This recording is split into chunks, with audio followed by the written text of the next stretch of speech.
Nós estamos estudando sistematicamente o Evangelho de Mateus. Demos uma pausa no mês de julho, retornamos no mês de agosto. Hoje é o segundo domingo de agosto. Começamos e na semana passada pregamos o início do capítulo 15 e ainda estamos no capítulo 15, portanto, abra sua Bíblia, Mateus 15, a partir do versículo 21. Nós vamos ler até o versículo de número 28. Mateus, capítulo de número 15, do versículo 21 ao versículo de número 28. Abra aí nesse texto bíblico, vamos ler. Diz assim a palavra do Senhor: Partindo Jesus dali, retirou-se para os lados de Tiro e Sidom. E eis que uma mulher cananeia, que viera daquelas regiões, clamava: Senhor, filho de Davi, tem compaixão de mim. Minha filha está horrivelmente endemoniada. Ele, porém, não lhe respondeu palavra. E os seus discípulos, aproximando-se, rogaram-lhe: Despede-a, pois vem clamando atrás de nós. Mas Jesus respondeu: Não fui enviado senão às ovelhas perdidas da casa de Israel. Ela, porém, veio e o adorou, dizendo: Senhor, socorre-me. Então ele, respondendo, disse: Não é bom tomar o pão dos filhos e lançá-los aos cachorrinhos. Ela, contudo, replicou: Sim, Senhor, porém os cachorrinhos comem das migalhas que caem da mesa dos seus donos.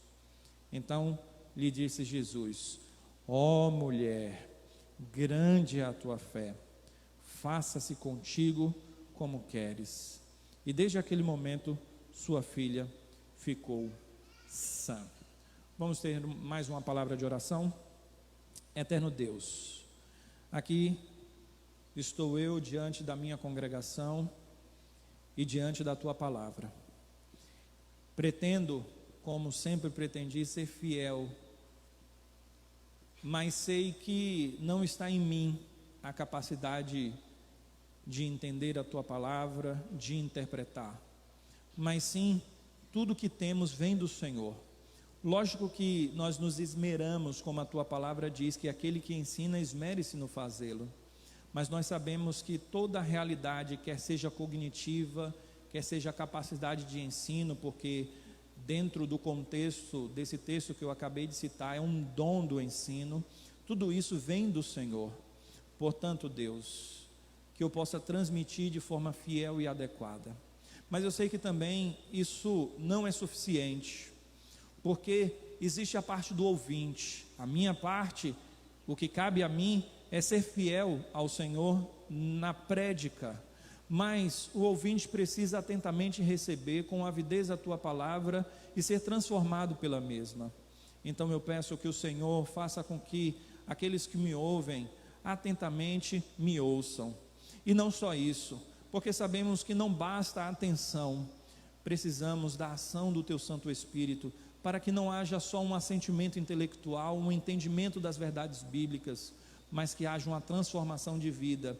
É por isso que a tua palavra ministrada através da ação do teu Santo Espírito pode transformar vidas, pode restaurar corações e pode animar o aflito, o caído. E mesmo aquele que está firme no Senhor, ele é fortalecido pelo teu poder para viver uma vida condigna do Evangelho. Portanto, faça isso conosco hoje. Essa é a minha oração, esse é o meu desejo, e eu faço essa oração em nome de Jesus. Amém. Existe uma lei no Brasil de 2014 que ela recebeu a alcunha de ser a lei da palmada, e essa lei ela visa coibir qualquer tipo de correção que traga um sofrimento físico ou um castigo físico. Sei que existem muitas questões envolvidas nesse aspecto da lei, e até mesmo da interpretação da lei, o que algumas pessoas pensam e outras, e é exatamente por causa das controvérsias que há sobre uma lei que eu estou citando a mesma aqui, porque alguém pode olhar de fora da situação, vendo um pai corrigindo um filho com algumas palmadas ou qualquer tipo de castigo que seja um castigo físico, e alguém pode chegar e dizer o seguinte para aquele pai ou para aquela mãe: olha, esse casal não ama aquela criança, esse casal faz tudo de errado, porque não é assim que se age. E então alguém que observa pode condenar aquela atitude que está ali ocorrendo diante dos olhos daquele que critica. E essa pessoa que pensa assim, que age assim, dificilmente acharia que o pai e a mãe estão amando a criança naquele exato momento que está trazendo uma punição. Diria que aquela ação é extremamente inadequada, e então assim nós encontramos a controvérsia que está no bojo dessa lei, que diz que não pode trazer nenhum castigo físico, nenhuma palmada, a fim de corrigir crianças. A esquerda, ela deturpa muitas questões, como esta, por exemplo, e tantas outras situações da vida. E se a esquerda lesse esse texto que nós acabamos de ler, eles diriam que Jesus era um xenófobo e um misógino. Por quê? Porque Jesus está aparentemente sendo hostil com uma mulher, e sendo hostil pelo fato dela ser cananeia, pelo fato dela ser cirofenícia. E então, diante dessa realidade, eles diriam: como pode Jesus chamar aquela mulher, e usando a metáfora de cachorro, de cachorrinho, ou coisa dessa natureza? E então, até mesmo alguns cristãos poderiam ler esse texto, ou até leem esse texto, e olham assim e dizem: peraí, por que Jesus agiu assim? Por que Jesus usou tais palavras? E diante de um mesmo cenário, alguém pode interpretar inadequadamente uma situação, dizendo no sentido oposto aquilo que no meu exórdio eu falei quanto à questão da lei da palmada. Alguns diriam: não, esse pai não ama a criança. E no sentido mais estrito da palavra, nós diríamos que quando ele estava corrigindo nesse aspecto, nesse particular, ele estava exatamente manifestando o amor diante de um erro crasso que foi cometido e que precisava de uma correção. Agora, quando pensamos na atitude de Jesus para com aquela mulher, se nós não achamos que Jesus é um xenófobo ou um misógino, a pergunta é: por que Jesus age desta forma? Por que Jesus trata aquela mulher dessa forma? Intrigante, né? Se ele não está agindo de uma forma a recriminá-la e para colocá-la longe dele, por que então ele não responde quando ela está clamando? Por que ele age daquela forma? Porque há toda essa situação em volta aqui. E agora nós precisamos já começar a descortinar o texto para entendermos da seguinte forma: quando nós vemos alguém reformar uma casa, em alguns contextos ele derruba paredes, ele está destruindo, e quando ele está fazendo isso, alguém pode pensar: aquela atitude é uma atitude inadequada para uma reforma.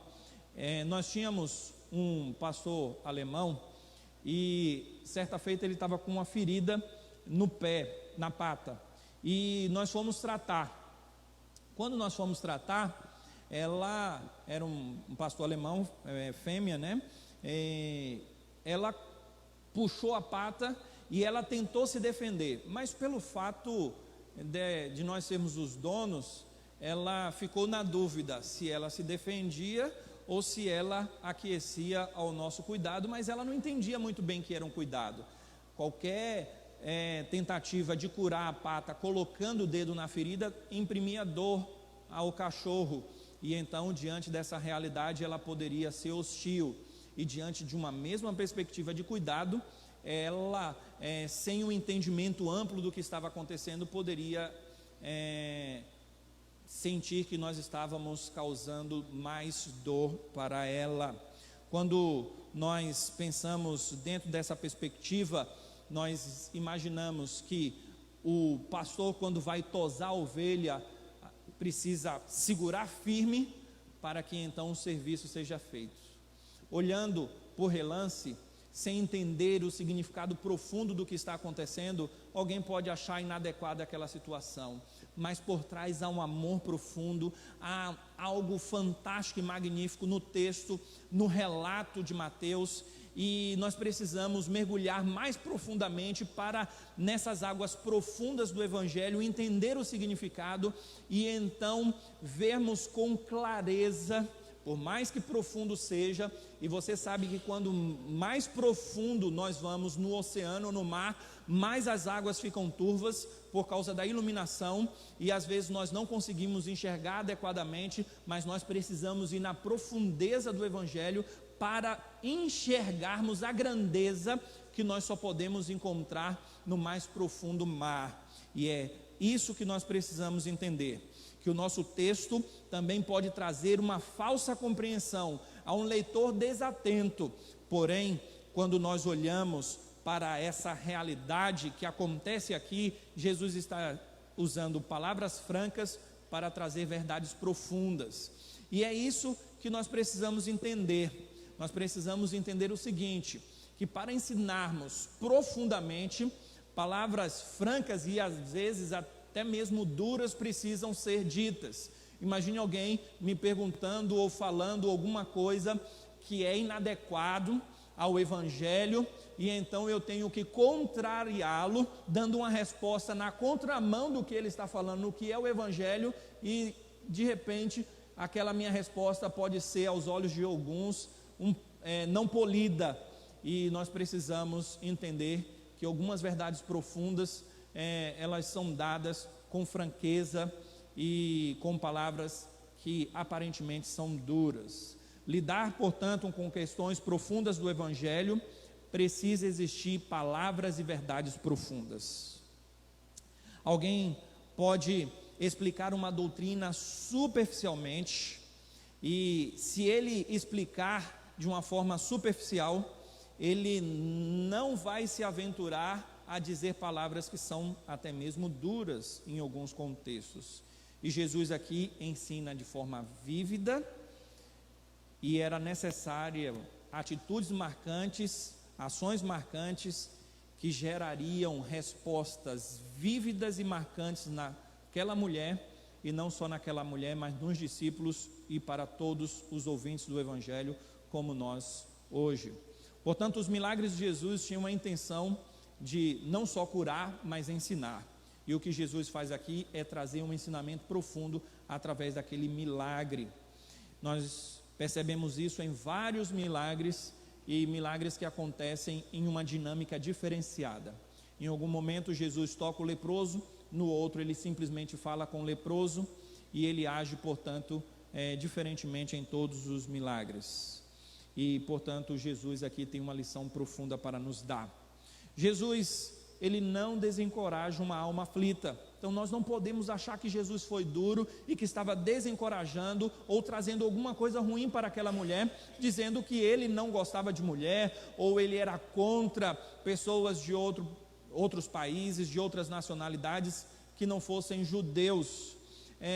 Nós já conhecemos Jesus suficientemente bem para lançarmos fora tal pensamento que possa porventura surgir na nossa mente, vir como um ladrão, nos assaltar, ao ponto de questionarmos o amor do Senhor Jesus.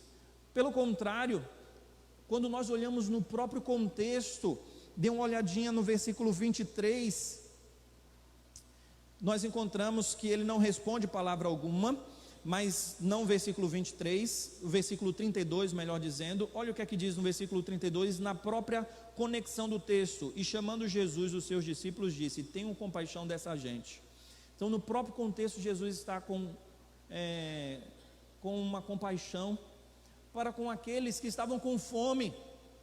Poderia, porventura, Jesus ter compaixão de uma multidão que estava com fome, e não ter compaixão de uma mãe que vem suplicar a ele a libertação da sua filha, porque estava terrivelmente endemoniada? No próprio contexto nós vemos que Jesus é misericordioso, mas como eu disse, nós já conhecemos Jesus suficientemente bem, porque estamos estudando o Evangelho de Mateus há um bom tempo e vemos o amor e a misericórdia dele. Portanto, por que Jesus não dá palavra alguma? Porque Jesus a trata dessa forma. E então, essa aparente ação ríspida do Senhor nos traz ensinamentos profundos. A mulher pagã contrasta com a atitude dos fariseus no contexto anterior. No primeiro caso, a mulher recebe palavras duras, mas responde positivamente. É isso que nós precisamos entender. O que encontramos no sermão passado dos fariseus indo contra Jesus, aqui no nosso texto nós encontramos um contraste com o que foi dito semana passada, porque os judeus recebiam a palavra de Deus, eram despenseiros da multiforme graça do Senhor Deus. Deus levantou profetas, inclusive esta mulher está chamando Jesus por um título messiânico, filho de Davi, ou seja, você que está aqui diante de mim, o Senhor que está diante de mim é filho de Davi, da descendência de Davi, da nação de Israel. Então, tudo era favorável aos judeus, e os judeus tratam Jesus de forma ríspida, e de uma forma que vem a contrastar. O contexto aponta para uma rispidez aparente do Senhor Jesus, e uma mulher que não tinha o conhecimento como os judeus deveriam ter, mas mesmo assim ela confia e chama Jesus por um nome messiânico, um título messiânico. O problema exato dos judeus, porque não acreditavam em Jesus como Messias. Agora, esta mulher que chama Jesus por um nome messiânico, ela está na contramão do contexto anterior, porque mesmo diante de uma parede de ferro que é colocado entre ela e o Senhor Jesus, diante dessa realidade, ela ainda responde positivamente, enquanto os fariseus respondem negativamente. E é pensando nisso que nós vamos meditar sobre o seguinte tema: ensinamentos profundos exigem atitudes e palavras intensas. O ensinamento profundo do texto é a doutrina da eleição. Se vocês olharem atentamente, vocês vão olhar para a resposta do Senhor de imediato: eu não vim senão para as ovelhas perdidas da casa de Israel. Eu não posso lhe atender. Por quê? Porque eu não vim para você. Olha que palavra dura, mas é um ensinamento profundo. Que ensinamento profundo? A doutrina da eleição. Lógico, por isso que os ensinamentos profundos são duros. Lógico que a doutrina da eleição aqui, ela é referida não a um aspecto de eleição de indivíduos, mas eleição no aspecto da nação de Israel.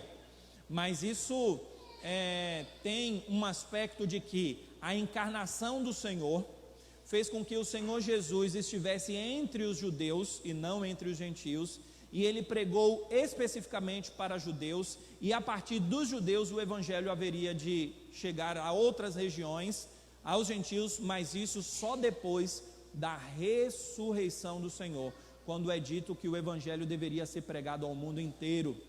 Para um leitor atento da palavra do Senhor, é necessário lembrar, e para aquele que não prestou muita atenção depois quando leu esse texto, outros textos, Jesus, ele está em território dos judeus, quando ele está com os fariseus, no contexto anterior, e ele vai para Tiro e Sidom, e somente nessas regiões de Tiro e Sidom é que ele então realiza esse milagre. Então não tem nenhum outro milagre registrado na Bíblia que seja longe dos territórios por parte de Jesus, longe dos territórios dos judeus. Então Jesus vai para aquele local e especificamente e pontualmente ele realiza aquele milagre, mas não era comum ele estar em território gentílico. O ministério dele é um ministério terreno, especificamente para judeus, e ele está dizendo isso: eu estou aqui de passagem, eu estou passando por aqui, mas eu não vim para realizar obras, milagres e pregar para vocês, eu vim para os judeus. Que questão interessante, é isso que o Evangelho de João nos mostra, que Jesus veio para os seus, mas os seus rejeitaram. E então todos quantos o receberam, Deus deu o poder de serem feitos filhos de Deus. Então Jesus veio especificamente para os judeus, e nós temos aqui a doutrina da eleição, mostrando isso, sendo mostrada de forma clara nas palavras de Jesus. Tentar esconder a verdade implica em um ensinamento pobre. Então, se nós escondermos algumas realidades e falarmos, olha, a gente não sabe, não, o que significa isso, tal, isso implica em ensinamentos pobres para questões profundas, que as nossas respectivas almas constantemente fazem perguntas, questionam. Quando se tem que relatar, por exemplo, a doutrina do inferno, é uma doutrina que requer profundidade de conhecimento, uma doutrina dura, mas que precisa ser ensinada. E então, nesses contextos, nós temos palavras que são aparentemente desagradáveis. Em nome da verdade, nós devemos lançar luz sobre aquilo que cremos. As doutrinas da graça ofendem, mas elas ofendem por ser a doutrina da graça que aponta o pecado do ser humano, que diz, olha, você é miserável, você é pecador, você não merece. Tente fazer isso com alguém. Chegue lá no seu trabalho e diga bem assim, olha, eu aprendi no domingo, falou lá na igreja, que a Bíblia diz que você é um miserável pecador. Fale isso para o seu patrão, vê se ele vai te dar um aumento. Olha, você foi tão bom comigo que eu vou lhe dar um aumento agora. As doutrinas da graça ofendem, mas é a verdade. Nós somos ofendidos, e isso não é só em relação ao seu patrão, é em relação a você mesmo. Nós somos ofendidos pela verdade do Evangelho. Sabe por quê? Porque não é só o seu patrão que é miserável pecador, não, é você também. E nós aprendemos que todos os homens são corruptos, conforme nós lemos Romanos capítulo 1, e que todo homem é depravado. Há uma depravação no gênero humano e todos nós estamos perdidos.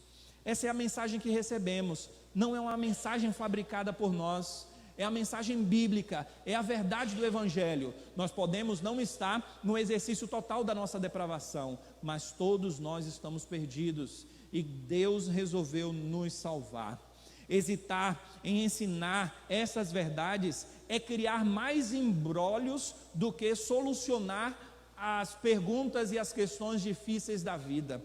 Portanto, nós precisamos entender que o que Jesus está fazendo aqui é respondendo profundamente o que ele veio fazer na terra e o que ele veio fazer dentre os judeus e depois também para os gentios. E o interessante é que Jesus sabe do contexto daquela mulher, porque ele é Deus. Ele sabia que aquela mulher estava propícia para ouvir aquelas palavras e até mesmo a não palavra dada pelo Senhor Jesus no início. Jesus sabia que o ensinamento era propício porque ele conhecia aquela mulher, ele sabia do sofrimento dela, conhecia a causa dela e sabia também da resignação. Então, através daquilo, nos é mostrado um ensinamento profundo. E eu já posso responder aquilo que eu vou dizer um pouco mais à frente. Quanto no capítulo 15, no início, os judeus não acreditam em Jesus, o término dessa narrativa, Jesus dá uma palavra forte para aquela mulher, dizendo: ó mulher, grande é a tua fé. Agora percebam que os judeus não têm fé alguma quanto à questão do Messias, e aquela mulher que aparentemente estava sendo rejeitada, ela demonstrou a fé dela diante daquele contexto que era um contexto desfavorável a ela. Portanto, meus amados irmãos, nós precisamos entender que na nossa vida nós recebemos ensinamentos profundos. Deus trabalha conosco, não só em meio à bonança, para falar a verdade, Ele trabalha muito mais na nossa vida quando Ele nos lança no chão, quando Ele nos humilha, e então os ensinamentos profundos dEle podem ser enraizados no nosso coração e na nossa vida. Nós ouvimos a mensagem do Evangelho e entendemos de forma profunda quando estamos quebrados, arruinados. É nesse momento que Deus fala conosco e nos mostra que a soberana mão dEle, que nos lançou no chão, é a mesma que nos levanta. A soberana mão do Senhor, que fez com que a aflição chegasse até nós, é a mesma mão que nos acalenta e que nos ensina que nós não conseguimos viver sem Ele. Então, quando Ele nos joga no chão, é para que Ele mesmo nos levante, para que nós venhamos estar junto a Ele. E é isso que nós precisamos entender. Portanto, a salvação dele é percebida na história da nossa vida, quando nós olhamos para a Bíblia e enxergamos que na nossa vida o Senhor está aplicando tudo aquilo que a verdade do Evangelho tem para nós. Assim, o sofrimento daquela mulher era um caminho para que ela se aproximasse mais do Senhor e para que os ensinamentos profundos do Evangelho pudessem ser transmitidos aos discípulos, a ela e também a nós, como eu já disse. Jesus pode, aos olhos humanos, ser mal interpretado. Assim como eu disse que a palmada em uma criança pode ser mal interpretada. As doutrinas da graça também são mal interpretadas e mal entendidas. Nós ouvimos pregadores zombando das doutrinas da graça e usando um exagero que distorce as doutrinas, e vem argumentos que são contra as doutrinas da graça. Spurgeon diz o seguinte quanto a esses pregadores e essas pessoas que zombam das doutrinas da graça: eles fantasiam a doutrina de espantalho e então ateiam fogo. E ele traz uma reprimenda contra esses, dizendo o seguinte: que coisa terrível tem sido feita pelos homens, incendiando representações daquilo que eles mesmos trazem em seu interior, condenando exatamente a graça de Deus que está no interior deles e que transformou a vida deles. Percebam que aquela mulher, ela não debate com Jesus. Quando Jesus diz que não é lícito tomar dos pães que são destinados aos filhos e deitá-los aos cachorrinhos, ela não chega e diz: olha, Senhor, peraí, que negócio é esse? O Senhor está errado, não é bem assim. Ela não questiona, ela aquece, ela entende, ela confirma, ela diz: ok, é isso mesmo, mas os cachorrinhos também comem da mesa, das migalhas que caem da mesa dos seus donos. Percebam, portanto, meus amados irmãos, que ela não é uma questionadora, que ela não se coloca em altivez, mas que humildemente ela recebe aquela palavra. E é esse mesmo espírito que deve estar no nosso coração. Quando verdades profundas são ditas, nós não podemos achar que somos o centro das atenções e que nós somos melhores e devemos receber coisas que advêm dessa teologia esdrúxula que diz que nós somos o centro de Jesus e que nós somos especiais e que a pessoa ela é mais do que especial e porque Deus tinha a obrigação de nos salvar ou coisas dessa forma. Nós precisamos entender que um verdadeiro cristão, ele não se ensoberbece dizendo: eu mereço a salvação. Pelo contrário, se humilha como aquela mulher, reconhece quem de fato a pessoa é. Um verdadeiro cristão, ele entende que é pecador e, portanto, ele não se coloca em um sentimento de altivez. Ele entende a verdade e a aceita. Então, essa mulher entendeu essa verdade e aceitou. Ela já entendia, porque ela chamou Jesus por um nome messiânico. Então, ela já sabia, e ela vai confirmando ao passo que as questões vão surgindo diante daquela conversa, diante daquela situação, diante daquele contexto. O verso 25 diz que Jesus, diante da resposta daquela mulher, Jesus dá a resposta e naquele momento a mulher vai e adora. Olha que questão interessante, né? Ao invés daquela mulher sair dali, ela chega próximo do Senhor Jesus e adora. Jesus diz o seguinte: olha, minha filha, eu não vim para você. Trocando 6 por meia dúzia, é isso que diz o versículo de número 24. Não fui enviado senão para as ovelhas perdidas da casa de Israel. E o que é que acontece no versículo 25? Ao invés dela sair dali, ela corre e se lança aos pés do Senhor Jesus e adora. Ela faz isso porque ela entende que Jesus é Deus. Porque todo mundo sabe que ninguém pode adorar objetos, pessoas. As pessoas adoram divindades e ela se prostra diante do Senhor, entendendo quem é o Senhor. Que lição profunda, né? quando nós temos alguma dificuldade e quando há uma barreira às nossas orações, nós não devemos nos afastar mais do Senhor, pelo contrário, nós devemos nos aproximar mais e mais dEle, e é isso que esse texto nos ensina. Uma aparente resposta negativa quando na vida nós oramos ao Senhor e parece que está indo exatamente no sentido contrário da nossa vida, o pedido que fizemos a Deus, nós podemos, e a tendência do nosso coração é se afastar, mas que nós venhamos fazer como esta mulher, nos aproximar mais ainda do Senhor. Quando nós temos essa lição profunda de entendimento de que uma resposta que é na contramão daquilo que nós desejamos, isso deve fazer com que nós nos aproximemos mais do Senhor. Diante desse ensinamento, diante dessa lição profunda, o que nós podemos fazer diante das adversidades da vida? Orar mais. A aflição deve nos levar a orar mais, buscar mais a Deus e não arrefecer a nossa fé. Quando nós olhamos para as Sagradas Escrituras, nós encontramos essa dinâmica. O sofrimento deve nos levar para mais perto do Senhor Jesus. Olha o que disse o príncipe dos pregadores Spurgeon: a fé que salva aprende a aceitar as contradições, a não dar importância às aparentes impossibilidades. Venha a Cristo, quando tudo diz, mantenha a distância. Mesmo diante da adoração daquela mulher, Jesus ainda dá uma palavra mais dura. Percebam a dinâmica. Não fui enviado às ovelhas perdidas da casa de Israel. E então ela vai e adora ao Senhor no versículo 25, e ela suplica: Senhor, socorre-me.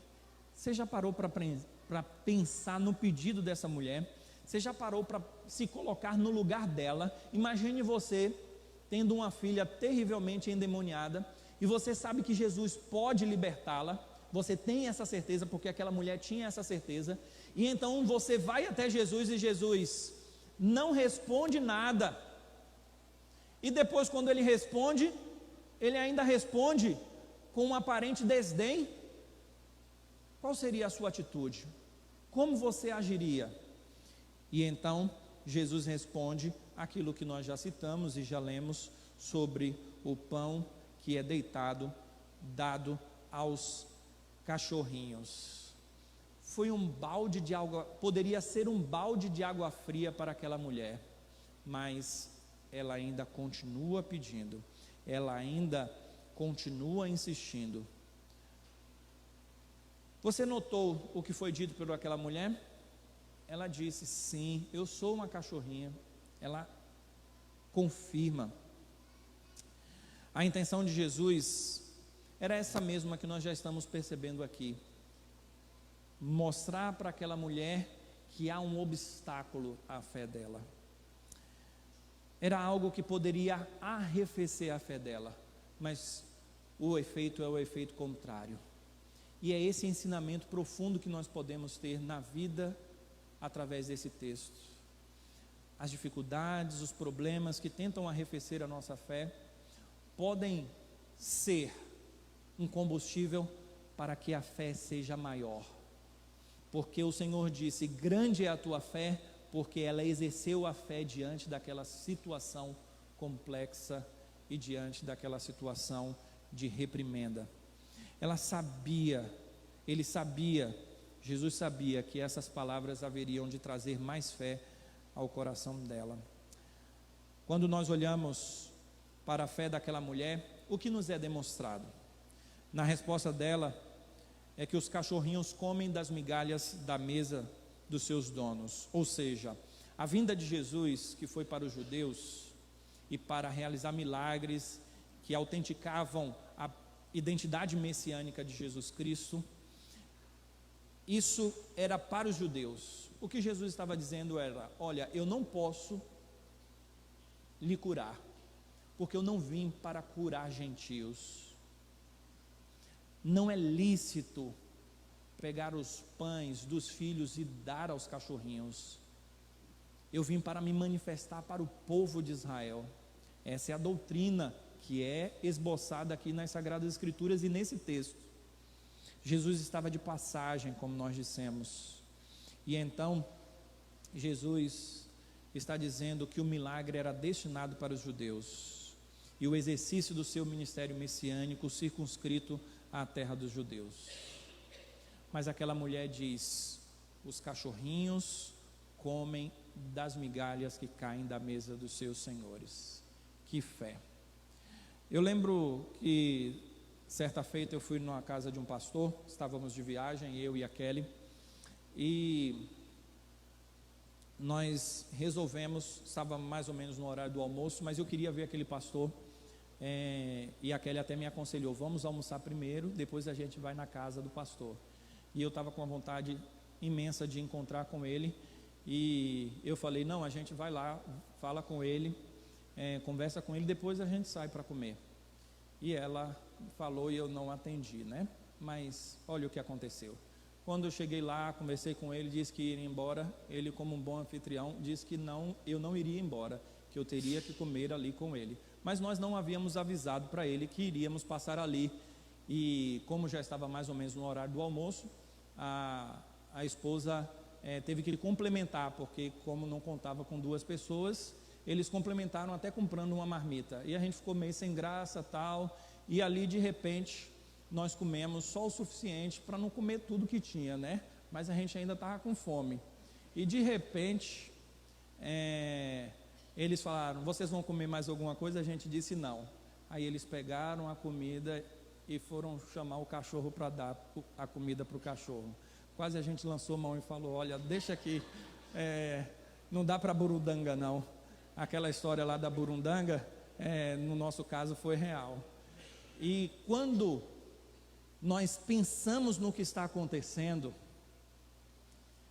é dentro desse propósito bíblico do milagre primeiro para os judeus e depois a esfera de alcance abrigaria os gentios.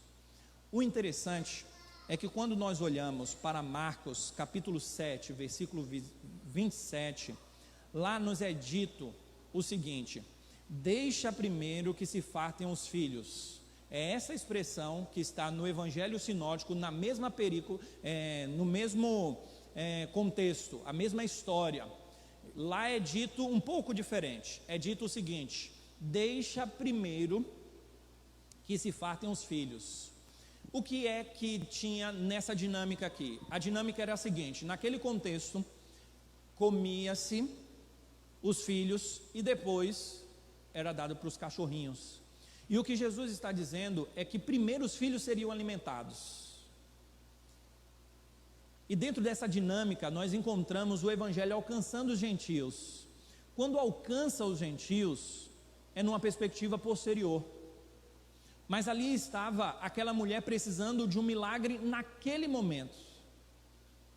E então nós encontramos aquela cultura onde os filhos tinham mais importância do que os cachorros, e então os judeus receberiam o Evangelho naquele momento, por causa de todo o histórico da escolha do povo de Israel. Jesus é um judeu, e então Jesus precisava primeiro se manifestar aos judeus e depois aos gentios, e Jesus estava de passagem. É esse o contexto, é esse o ensinamento. Mas aquela mulher diz: eu sim sou uma cachorrinha, mas os cachorrinhos comem das migalhas que caem da mesa dos seus donos. Ou seja, o Senhor está de passagem aqui, eu não poderia pegar um pouco da bênção que não é destinada a mim, mas que pelo menos poderia ser manifestada a mim? Ela entende quem ela é, quem Jesus é e o que ela precisa. Aquela mulher entende e concorda com todas as palavras do Senhor Jesus. Ela diz: eu não estou querendo passar à frente dos judeus, eu não estou querendo me colocar em uma posição melhor do que os filhos, mas eu estou querendo o milagre. Tem um pedacinho dessa bênção para mim, desse milagre para mim. Enquanto os filhos comem, no momento em que os filhos comem, as migalhas caem. e naquele momento em que o Senhor está passando aqui, poderia ter um pouco dessa migalha para mim? Em outras palavras, é isso que aquela mulher está dizendo. Ela não quer que os propósitos profundos e insondáveis de Deus sejam alterados. Não, venha para aqui, o Senhor vai ser o Deus nosso, dos cananeus, dos sírios, dos fenícios. Não, ela não está desejando isso. Ela aquece até dentro dessa doutrina. Enquanto os filhos estão sendo alimentados, há alguma bênção para mim? É uma metáfora que Jesus usa, e ela se apropria dessa metáfora e concorda e aquece.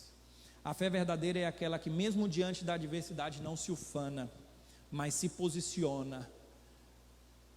Ela não está tímida, ela se posiciona, mas em submissão, não em timidez de inércia, mas em uma submissão, não de orgulho, não de prepotência, não de uma arrogância.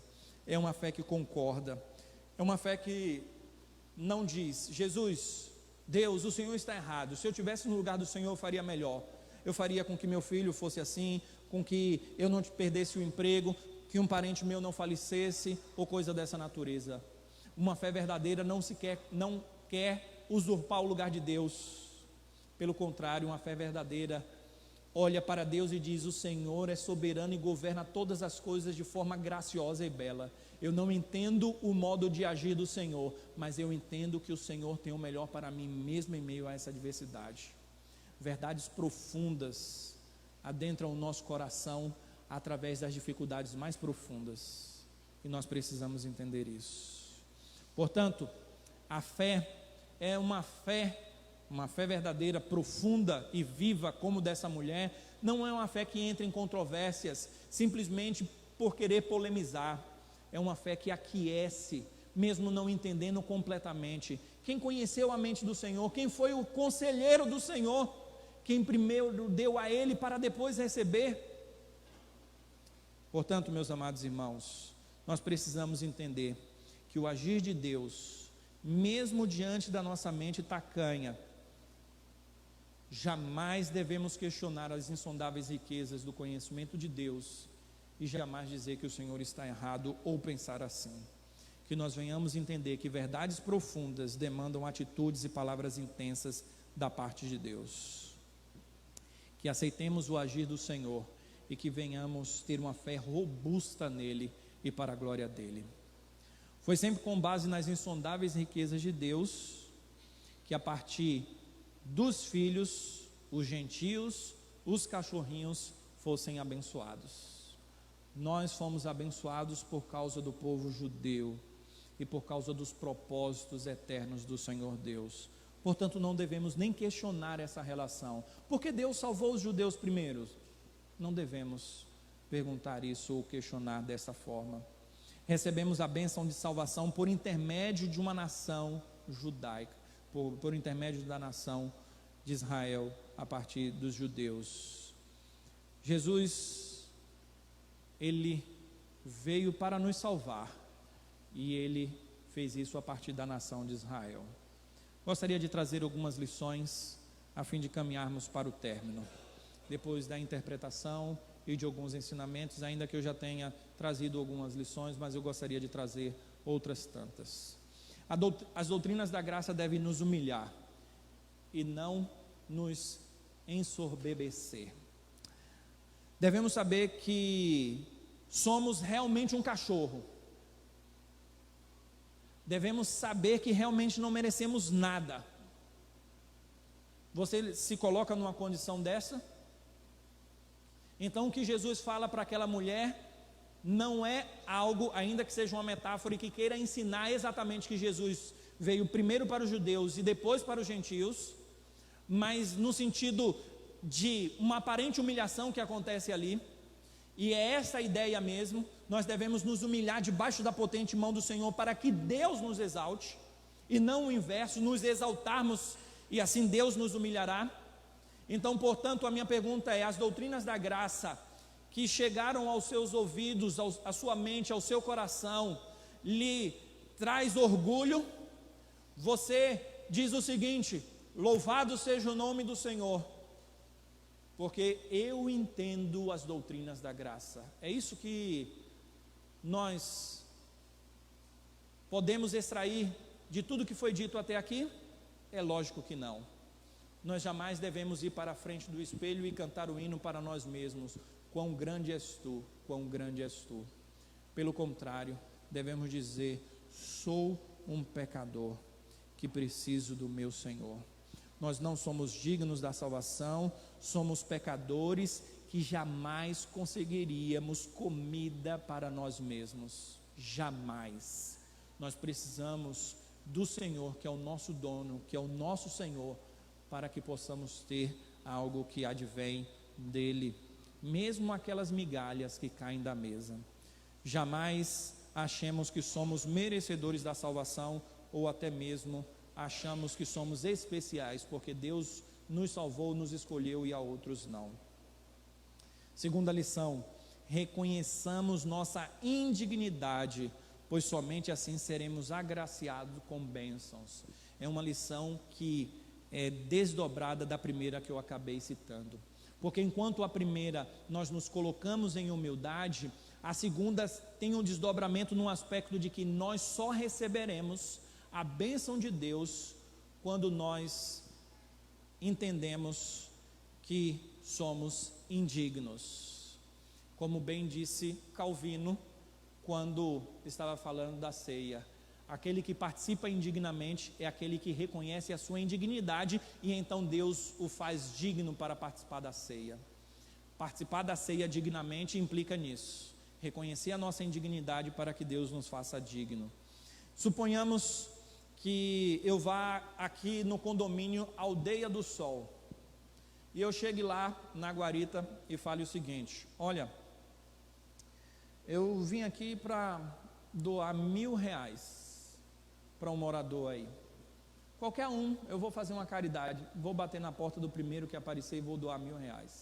Você acha que vão me deixar entrar lá? É certo que não. Agora, peguemos a mesma metáfora. Eu pego esse meu R$1.000, por isso que eu coloquei 1.000 e não coloquei muito, porque eu não tenho tanto assim. Eu pego R$1.000 e vou para um lugar carente aqui de Palmas. Não quero nem citar nome para não ser infeliz em alguma comparação. Mas eu chego numa casa de taipa de uma pessoa pobre que recebe Bolsa Família, e eu cheguei assim e falei bem assim: olha, eu vim aqui te dar R$1.000. Você acha que aquela pessoa aceitaria? É uma comparação, é uma metáfora para dizer que alguém que não se considera indigno jamais receberá a salvação do Senhor. Aquele que acha que é digno, que não merece o favor de Deus, ele jamais será agraciado pelo Senhor. É por isso que essa mulher, depois de ouvir tudo o que ouviu, ela simplesmente reconheceu a sua indignidade e pôde ser abençoada. Se ela fosse orgulhosa, ela não receberia a bênção. Mas pelo fato do Senhor Jesus saber e conhecer o coração dela, saber quem ela era e conhecer o coração dela e saber da fé dela, é por isso que o Senhor age dessa forma. O mistério de Cristo que Paulo relata na sua doutrina é aqui desvendado. Depois você pode fazer um exercício de casa, né? Anota aí, exercício para casa. Aí no domingo que vem você traz e eu vou analisar para ver se você acertou. Pegue a expressão de Paulo, o mistério de Cristo. O que é o mistério de Cristo segundo Paulo? Ele fala isso em Efésios, ele fala isso em Colossenses. É uma expressão própria da teologia paulina. Essa expressão diz o seguinte: aquilo que estava oculto foi revelado, foi descortinado. E o que é que estava oculto e foi descortinado na pessoa de Cristo? Que os gentios, a partir da obra salvífica do Senhor, foram inseridos na aliança. Depois você pode pegar Atos dos Apóstolos, ver a controvérsia da circuncisão, dos gentios que são inseridos na aliança, Pedro com Cornélio e toda a questão de Gálatas e tudo mais, e você vai perceber que havia uma situação complexa quanto à inserção dos gentios na aliança. E aquilo é desvendado, descortinado, de que a aliança de Deus alcança os gentios. E isso é motivo de grande alegria, sabe por quê? porque nós somos gentios. Você sabia disso? Você é gentil, você não é judeu. A não ser que tenha algum judeu aqui que eu desconheço, né?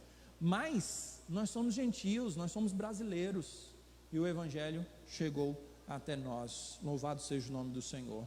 Então, uma verdade profunda que nós encontramos aqui dentro de uma outra lição é que as aflições, em muitos contextos, é uma bênção para a pessoa. Pastor, como é que você diz que a aflição que eu estou passando é uma bênção para mim? Espera aí, tem alguma coisa errada aí. Verdades profundas são ditas com palavras duras e profundas.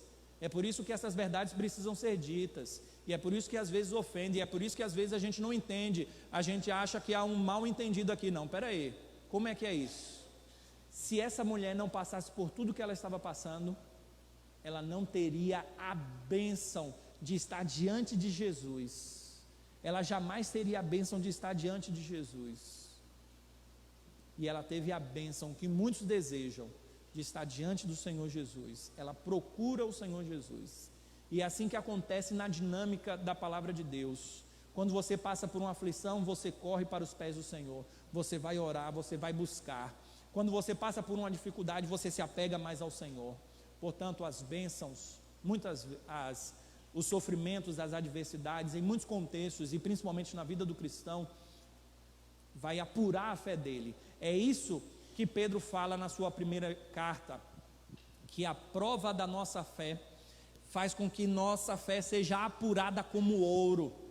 Portanto, o fogo ardente vem sobre nós não para nos destruir, mas para queimar as impurezas que estão em nós. E assim a nossa fé é como ouro apurado, e fica muito mais reluzente e vívido diante da presença do Senhor, e todas as escórias dos nossos pecados são eliminadas pelo fogo da provação e da intensidade. O bispo anglicano Ryle disse: melhor é sermos afligidos e corrermos para Cristo do que viver tranquilamente e por fim morrer sem Cristo e sem esperança. Portanto, que nós venhamos entender isso. Um incentivo a orarmos sem cessar.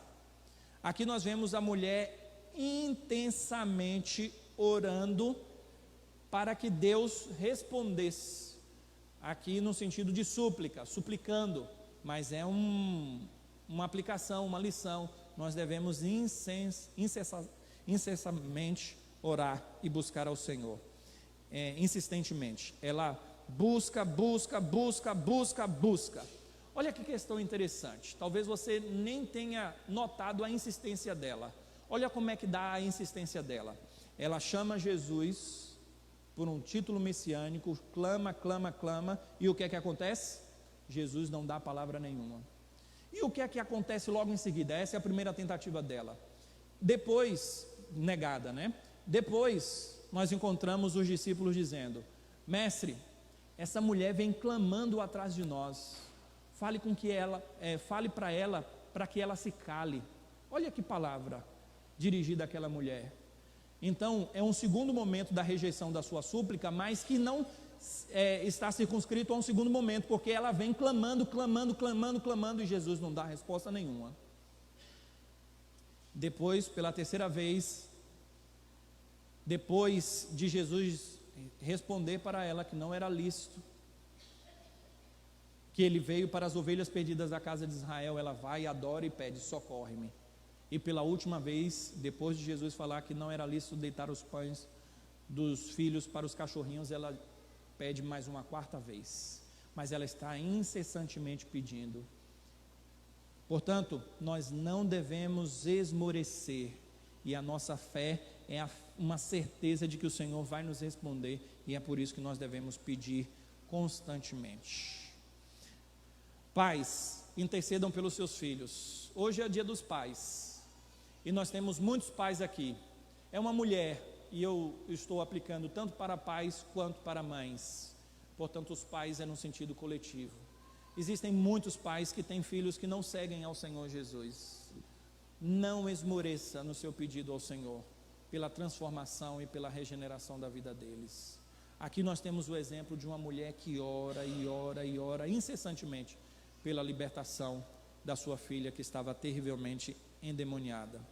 Aqui vemos o amor de uma mãe que luta e intercede por sua filha e se humilha por causa dela. Assim deve ser a vida de todos os pais. Filhos não crentes, quando nós olhamos essa perspectiva e quando somado à incredulidade deles, nós vemos uma não resposta das nossas orações, isso pode trazer desânimo para nós. Mas tal quadro deve ser visto pela ótica desta mulher, que constantemente suplica pela sua filha. Ela insiste até que ela consegue ver a sua fé atendida, mesmo depois de um tempo de espera e de aparente desilusão. Esse é um grande mistério, mas também é uma verdade profunda. E que mistério e que verdade profunda é essa? Que o Senhor salva os seus por meio da nossa intercessão. Um mistério profundo, mas é uma verdade bíblica. Deus salva os seus por intermédio da nossa intercessão. A alma que busca Jesus sempre encontrará obstáculos. Não pense o seguinte: eu vou buscar o Senhor Jesus e tudo vai ser tranquilo, sereno, calmo. Nada disso. Sempre que eu percebo as questões difíceis da vida, os problemas mais difíceis, eu percebo que isso acontece em muitos contextos porque nós somos cristãos. Eu percebo que os problemas e os obstáculos são inerentes à nossa caminhada de fé. Alguém que tem uma fé em Deus e que caminha de acordo com essa fé, é inevitável os obstáculos, os problemas, as dificuldades. Se você olhar para 1 Pedro capítulo 4, versículo 12, você vai enxergar lá o seguinte: não estranheis o fogo ardente que surge para vos provar, achando que alguma coisa extraordinária está acontecendo, alguma coisa diferente.